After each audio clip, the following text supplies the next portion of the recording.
There's something to be said for exposing yourself to different kinds of ideas, even if they don't directly apply to you.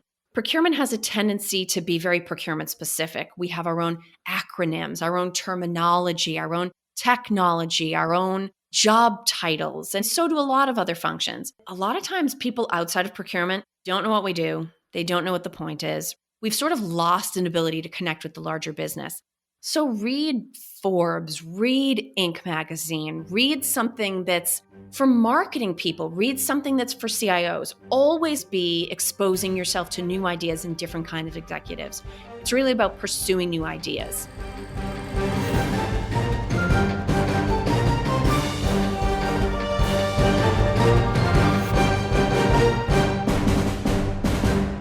Hi, everybody. Welcome to The Sourcing Hero. I'm your host, Catherine, and I am here today with Kelly Barner, which I'm sure all of you know. She's quite a frequent face that we see in procurement all over LinkedIn, all over social, across a lot of the brands that we care about. Kelly, how are you today? I'm good, Catherine. Thank you so much for inviting me. I'm so glad you could make time in your schedule. I know that you are probably one of the busiest people in procurement, but I appreciate it. And I say you're the busiest person in procurement because you work with Art of Procurement, you work with Supply Chain Now, and you've got your own business, Buyer's Meeting Point. I do, and I love every single minute of it. It also helps us, that everyone's grand vacation and cruise plans and parties and everything's been canceled. School, right? So we're all reallocating time. But, even if I didn't have windows in my calendar at this point in the year, I absolutely love any opportunity to sort of talk candidly about procurement and what an exciting space it is. It is exciting. This last year was particularly exciting. Exciting, like in air quotes. Exciting. Challenging. We were faced with many opportunities to improve. Yes, to grow, opportunities to grow and improve. That we were. So was 2020 chaotic for you like it was the rest of us? It was chaotic for me. I mean, I have 3 school-age children, and so overnight I went from, working sort of a different kind of job where it's global and professional and virtual, but it's predictable if nothing else, to still running that business, but simultaneously do it while running a one-room schoolhouse, a hotel, a small restaurant, and trying to manage all of the supply chain in the house for 5 people who still have demand for crazy things like meat and toilet paper and the brand of cereal they're accustomed to eating. So it was a challenging year. In some ways, may have not been as challenging a year for me as it was for many people. I've been working from home, balancing sort of the home space, family members moving through thing for almost a decade. I was more confused why all these people were in my office, or at least what I've come to think of as my office, which is after the last school bus goes, the right-hand side of the kitchen table. But no, I mean, it was one of those things where looking back, we're all kind of like, thank goodness it's over. But there were tough times and there were good times. It's certainly a year none of us are going to forget anytime soon. I'm in the same boat with a lot of what you just said. School-age children at home, working from home now. Why is my dog snoring on every Zoom call? I've had my kids interrupt my quarterly reviews to get help with math. So we learn to adapt. I think that was the biggest lesson for me this year. And honestly, when I see what people are talking about on social, all the emails that I get, the procurement newsletters I get, I feel like adaptability and flexibility and the speed at which people pivoted in 2020 was quite notable. And I think that's very telling, the people in procurement. I do too. I also think it was a huge win for us that we didn't know it was coming. I've thought that to myself more than a few times in the last 12 months. It's a good thing I didn't know this was coming because I think we all have a way of bracing for impact. And whether it's challenging events or not having a lot of free time or other people in our space, sometimes I think it's easier to be agile and flexible when you're literally responding to things as they happen live than it is to say, okay, I'm going to be flexible. I'm going to be flexible. I don't want to do this day, but I'm going to be flexible. Sometimes being surprised is a huge strategic advantage in terms of how we handle things. Yep. And we learned that the hard way. And I think that the topic of today's show obviously is the sourcing hero. And we've just talked about how flexible procurement's been this year. Tell me from your perspective, the idea of a sourcing hero to you and how that has impacted this year and moving forward. So I think to me, a sourcing hero is somebody that can focus on the details and the big picture at the same time. Sort of like that old expression of being able to see the forest for the trees. It's interesting, I was actually interviewing a CPO not that long ago, and he said something that I hadn't really thought about, that a lot of times up and coming talented folks in procurement don't want to be assigned to strategic sourcing tasks because they view it as tactical. They view it as sort of like a manual thing to have to do. And it's funny because I've never totally thought about it that way, but I can also see it. For some people, strategic sourcing has a way of going from being a process flow, something that's supposed to bring structure to a very strategic process, and following it like a checklist. And it's not that. So if you let the detailed side of sourcing take over, you're going to be limiting your results because you're going, okay, go find the spend, check. Okay, look and see which suppliers are kind of like the incumbents. Check. If there's no creativity, if there's no big picture understanding, then you don't have any way to connect whatever it is that you're sourcing to what the company is really trying to achieve, which is generate revenue and gain market share and impress shareholders. And depending on the kind of business that you work in, that could mean a lot of different things. I mean, you can take something, I got my start in grocery retail. If you think about what it means to a store to have produce bags that are biodegradable, but strong, easy to rip off the little roll, a little detail like that could actually make the difference between someone deciding to shop in your store or being loyal to your store and viewing it as part of, like, you know what, it's annoying to shop there. It doesn't smell great. It's not as fancy as Whole Foods. The bags are annoying. There's always produce on the floor, right? A tiny little detail like that. You're not just looking at the mix of plastics and the weight of the bag and the color and the chemical composition. You're thinking about how it contributes to the consumer experience. And if you can do that, achieve the specs and hit the savings or spend numbers, and also think about how it affects your end consumer, whether that happens to be in a B2B or a B2C scenario, that to me is sourcing heroism. If you can do both of those things at the same time. I love that. I think that takes another level, a higher degree of business savvy, Yes. right? Because you may not even know how this product will affect the end user. And so to ascertain that information, you're then going to have to flex your communication skills. You're going to have to know the right people, the right departments, get a full understanding. And that takes effort. It takes, initiative. But all of that makes so much sense. And I can't say that it's easy because I'm a big picture person. So handling those small details while keeping my eye on the end prize is no small feat. And it's also natural as a human to focus on what's in front of you. For anybody that's ever kind of heard me talk generally about my background, you know that originally my plan was to focus on English lit before 1700. So I was a big Shakespeare person. And believe it or not, there's a connection here. In my senior year of college, I had to take this class where they took half English majors and half theater majors, and they put us all in a class together. So we would read a play, and then we would be assigned to act out scenes.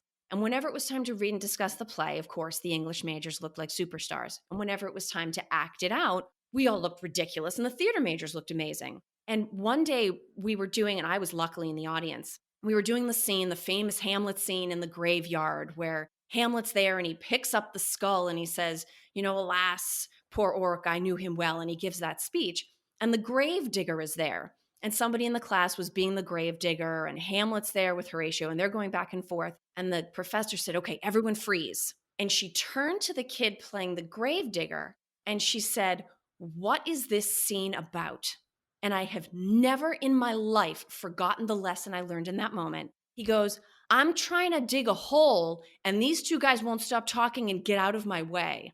And I thought, yes, from his perspective, yes, that is exactly what this play is about. He's in the trenches, literally in the trenches, digging the hole, dealing with the dirt. Hamlet and Horatio are dealing with a very different level of problem. If you could somehow have somebody like the audience with a little bit more objectivity see the whole big picture, you see two entirely different stories. So I will always think to myself, I'm detail oriented by nature. I will always think about the gravedigger and I will remind myself, you're not just digging a hole. There is a much bigger story here and there's a lot more at play. And if nothing else, it makes me laugh, but it reminds me to sort of like, you know what? Pick your eyes up, literally, metaphorically, keep your eyes on the horizon, keep working towards the prize. That's an incredible analogy, the gravedigger. Hamlet's probably not come up on too many of these conversations. No. That's so cool, though. The gravedigger. I'm gonna remember that. That was a very memorable story. Audience, write that down. Trying to dig a hole. Yeah. So the idea itself is great. What about the application? What's your advice to upcoming procurement professionals coming from 2020 into 2021? How do you step back from being that grave digger Yeah. and be quote unquote a part of the audience with the larger scope? Yeah, I mean, I think this is maybe one of those silver linings from 2020 that a lot of us were worried about our companies. In some cases, we're business owners or work at smaller firms or startups or even medium sized companies. And in some cases, people work in very large enterprises, global companies, and they were worried about the health of their company. And even though it didn't always feel good, going through that kind of experience is actually the first step. Because the first step to getting away from the gravedigger is to care how your company is doing. If you care how your company is doing, you care about profitability, you care about competitive pressures, you care about supply chain disruption and concerns, you care about upcoming regulation. If you really are following the issues that your company as a whole are dealing with, that will naturally bring your perspective into alignment with the C suite. You don't need to have a chair at that particular table to have a really good sense of what they're concerned about. Now, you might not have insight into the exact financials or mergers and acquisition activity or who they really consider the biggest up and coming disruptor in your space. But generally speaking, if you can think about, okay, what am I sourcing today? Is it product or service? Is it expense or capital equipment? And then think about, is it direct? Does it indirect? How does it affect the people at the company that have to use it? How does it affect the customer? That to me, starting by caring, and worrying is a form of caring, starting by actually caring and being aware of what's facing your company, that's the first step. And we didn't really get that as an option in 2020. That became front and center for every single one of us. That's great advice. And I wrote this down and underlined it. Care how your company is doing. It sounds so simple.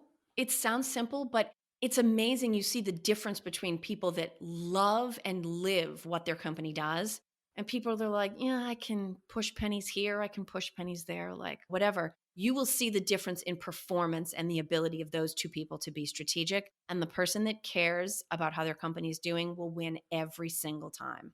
I love that. So that's a great piece of advice. And you gave us quite a bit of context into how to apply that. Is there any other piece of advice you'd give procurement? You know, these up and comers, actually, I've seen more younger people moving into procurement than I would have thought this time last year. So, what other pieces of wisdom from the Kelly Barner library would you give them? What other advice? I mean, the piece of advice that I always give is you have to read. I mean, I've talked about Shakespeare. That's great. And if you like it, awesome. But you have to be a consumer of general business news. Now, that's partially because you should be educated about your company and your industry and general trends in technology. But I also think there's something to be said for exposing yourself to different kinds of ideas, even if they don't directly apply to you. And I'm not saying, read every single page of the Wall Street Journal every single day. But I think the critical message is to consume general business content. Procurement has a tendency to be very procurement specific. We have our own acronyms, our own terminology, our own technology, our own job titles, and so do a lot of other functions. But it's been consistent feedback for a pretty long time that a lot of times people outside of procurement don't know what we do. They don't know what the point is. We've sort of lost an ability to connect with the larger business. And I think one of the ways to break out of that, so read Forbes, read Inc. magazine, read something that's For marketing people, read something that's for CIOs. Always be exposing yourself to new ideas and different kind of executives. Listen to podcasts if you're more of a listening person than a reading person. It's really about pursuing new ideas. But if I can actually ask a favor instead of those up and coming procurement folks, first, care about your company. Second, love procurement and don't be afraid to say it. We need people out there for so many reasons. Be interesting when you talk about procurement. Don't try to hide the fact that you're in procurement. Don't hide the fact that you source for a living. Oh, 6 steps versus 7 steps. Love it. Be a procurement geek, right? Totally embrace that. Be the person at the Christmas party that talks about, well, you know why there was a toilet paper shortage, right? Follow these things. Be exciting, be engaged, because I think if we can sell our colleagues in other functions on how exciting procurement is, if we can sell, geez, if your significant other or spouse or children have any idea what procurement is, you're already off to a really good start. But the more energy and pride that we bring to the function, the more opportunities that we're going to be given to not just care about how the company's doing, but decide where it goes. So if you're early in your career in procurement, I don't care if you chose procurement, if you fell into procurement, if you tripped and landed here, we're glad you're here, but love it. Absolutely love the profession because there is so much that we can do. We just need a little bit more positivity and enthusiasm when we address it with the rest of the company. Couldn't agree more. And I love your energy. Those of you listening, you can't see Kelly, you can only hear her, but I can see her, and her passion is exuding. And I think it may or may not be the light coming through the window, but there is definitely a light shining. Yeah. And I'm talking wildly with my hands. So also superimpose that in your mental image. So, on a scale of 1 to Sarah Scudder, where do you find yourself and being a cheerleader for procurement? Are you right up there? I would say I'm right up there. I come nowhere near competing with Sarah, our official fashionista. I'm definitely more of a like jeans and sweats kind of girl. So I 100% look up to Sarah. Total kudos there from a fashionista perspective, but enthusiasm, absolutely. I can't imagine working in any other industry. I feel like we are so lucky to be in this space now, and I appreciate people like Sarah who have the enthusiasm and are willing to get out there and evangelize about the profession because we need that. She is. She's making procurement cool, as many of us have started to say. Absolutely. Just by stepping into it, it went up by at least 20%. She cracks me up. I could go on and on about her LinkedIn post. Listeners, if you're not following Sarah Scudder, do it now. Do it today. You're going to love it. Kelly, so we talked earlier at the top of the episode about all of the different pots you've got your hands in. You've got supply chain now, you've got art of procurement, you've got your own business, buyer's meeting point. Tell me where you're going in 2021 and where's your biggest focus? So, my biggest focus today, as we talk, is I literally just this morning relaunched my website. After 11 years, Buyer's Meeting Point has been redesigned from the bottom up. And it's not just appearance, it's officially been redesigned to be easier to browse for people that come to the site. So, I, as a procurement person, you put things in boxes, I organize things the way I think about them. And I worked with a marketing and design team that said, we get that this makes sense to you. But for the people that are actually browsing your content, people that are interested in risk probably want to read more about risk. And people that are interested in supplier relationships probably want to read more about supplier relationships. And I thought, well, how interesting is that? So, Buyer's Meeting Point, totally new browsing experience. I think in terms of where else I would direct people in terms of engagement opportunities, it wouldn't be a procurement conversation without Art of Procurement. Phil and I have worked like crazy for the last few weeks getting AOP Mastermind ready for 2021. Definitely sign in and spend some time there. Join that community. And the other thing I'm sort of both excited and nervous about is later this month, I'm getting my very first monthly live stream with the Supply Chain Now team. It's going to be Dial P for procurement. If you don't happen to be an Alfred Hitchcock fan, that's a play on the old Dial M for murder. I promise probably no killing, but maybe a little bit of drama. Probably.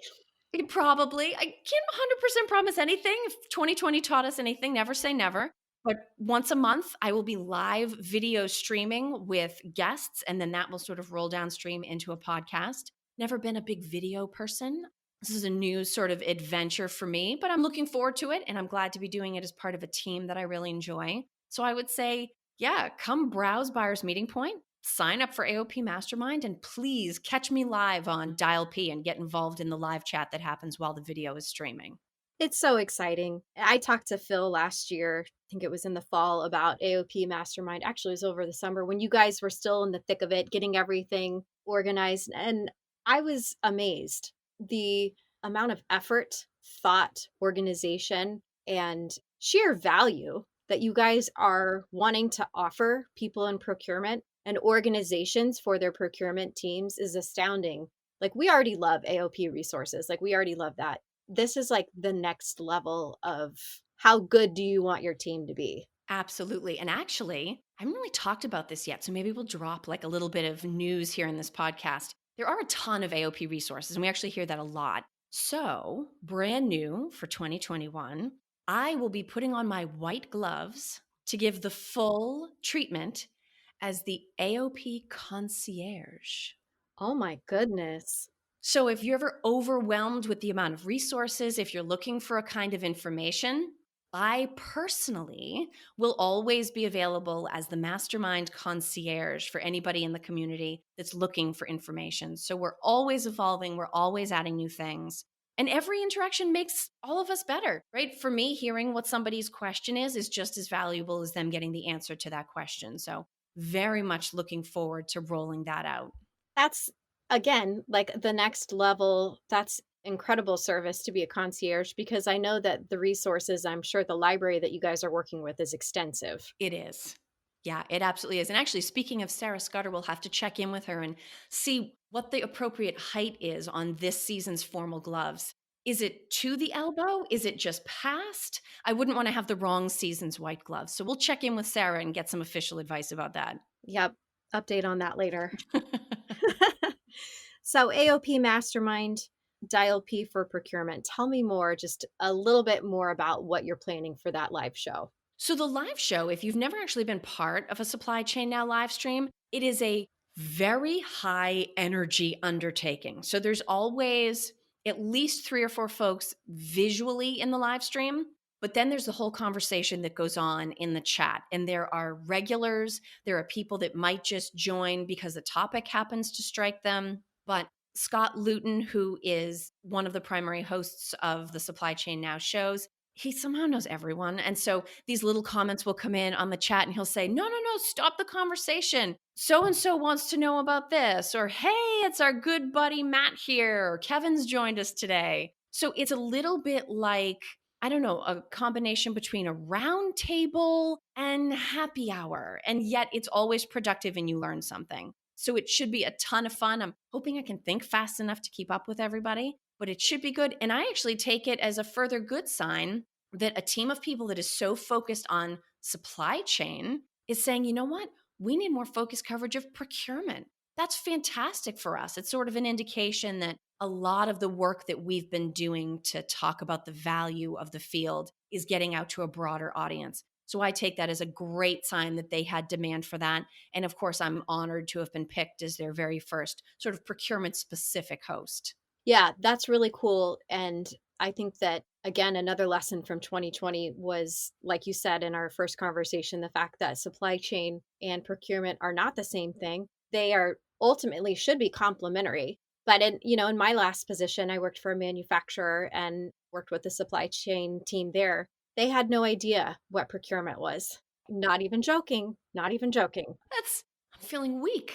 The room is starting to spin. I know. Well, if we can choose one theme for this conversation, it's been grow your scope of view, Yes, get a bigger picture. This is what the third instance in our conversation now where we're pushing people towards widening their lens. absolutely. Take in as much as you possibly can. So, Dial P for procurement, when and where can people log in and see you on that show? So Dial P for Procurement will be the third Tuesday of every month. strategically selected for any of you parents out there. My kids are hybrid. Mondays and Tuesdays are the days they go to school. So I strategically positioned my live stream so that I'm neither going against Zooms or Fortnite, both of which seem to have an equal ability to kill your bandwidth. So that's how we got Tuesdays. But every month this year, starting in just a couple of weeks, that's where you'll be able to join Dial P. Again, thinking of the end user, Kelly Barner. Oh, absolutely. Putting that end user first. You better believe it. And Buyer's Meeting Point, is that just buyersmeetingpoint.com? It is. Yep, Buyer's Meeting Point, and it's easy enough to find on LinkedIn as well. So you can either go straight to the website or search, and I promise it will come up. It's a lovely new shade of teal. Okay. And that's live now? That is live, official this morning. So talk about good timing. Perfect. And just in case the AOP Mastermind caught anybody's there earlier in our conversation, where should they find that? They can go right to Art of Procurement, and in the main menu, it's under How We Help. You will find Mastermind there, and you can join the community. We look forward to seeing you in the general sort of open sign up community, but please do also come meet me as concierge, and you can get the answer to that question about how high the gloves are. Okay. And are you active on LinkedIn as well? Very active on LinkedIn. I'm super easy to find there. I'm also easy to find on Twitter. So whatever your channel of choice happens to be, look up me, look up Buyer's Meeting Point. I very much look forward to hearing from everybody listening. Well, thank you so much, Kelly. This has been such a joyous conversation and a great time getting to know you better and hearing more of your background and honestly, some really great advice for all of our listeners.